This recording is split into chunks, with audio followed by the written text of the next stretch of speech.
I'll tell you a story of Jack and Ori, and now my story's begun. I'll tell you another of Jack and his brother, and now my story's done. One of my foremost memories was of planning to go to school. I got to know around 30 other youngsters 3 weeks in advance as something of an introduction to school. I'd remembered stuff before then, of course, trying to climb out of my cot, but the great expectation of reaching my third birthday seemed to drag inexorably. Would my birthday ever come? Why, in certain circumstances, did I still need a potty at bedtime? I was 2.5, for goodness sake. Who needs a bright yellow potty at my age? Yet there was something oddly comforting about it.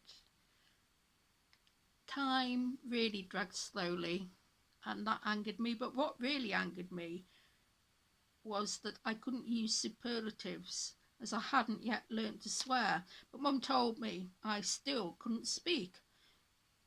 I felt angry. I said to her, "Mummy, I can speak." What did she think I was doing then? But my mum seemed to stick to her guns. Yes, but not properly, not really. A few years later, when I listened to a tape of myself, I got her picture. Yes, looking back from 6 to the chatter of a 2-year-old felt like listening to Hunca Munca language, which is probably the book by Beatrix Potter I was reading at the time. Grandma had bought me a lovely little orange book, Hunca Munca and the Tale of the Two Bad Mice. It had a white sleeve with 2 bad mice on it, not to be confused with the techno rave group. They did Bomb Scare and 2 Bad Mice. 2 Bad Mice. Well, I digress a little. Soon 2.5 became 2 3/4, and then eureka, a whole load of third birthday cards to mark that special coming of age for me. By the time I reached 4, strangely, I began to think that time was getting on inside my little preschool head. But still, my dreams lacked sense. They were scary, and I couldn't break free from the scenarios of the odd images. And that's all they were. They were just odd images. There was no dream sequence, no plot, no nothing.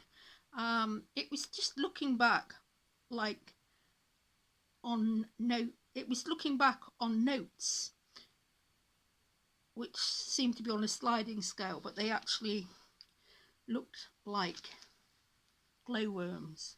It was all in white, and the images of them were quite threatening in their surrealism.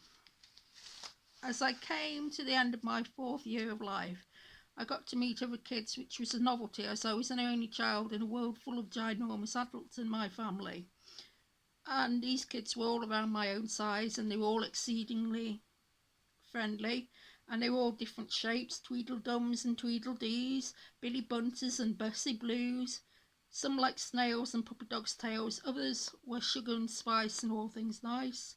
Finally, the big day came. At first, Mum drove me up the road to school with the red painted iron railing gates with their sharp tips, the ones I had so often driven past on my journeys to the clinic as a preschooler. I got diagnosed with anemia after having loads and loads of viruses just before the time I started school and just after. One of my many visits to the clinic involved peering from the car window onto the school kids walking past the red painted iron railing gates. Mum told me she was there as a little girl, which heightened my enthusiasm. School was called Woodhays, and I remembered a teacher there called Mrs. Evans, who was very nice, a Welsh lady with pink ears that looked like cauliflowers. She had a mass of black curly hair and small, kind, bright eyes under thick lensed glasses. After a few weeks of school, as it was only a few yards up the road, I could walk there myself. I only had one small road to cross, and I remembered my green cross code when I crossed it. Look and listen both ways.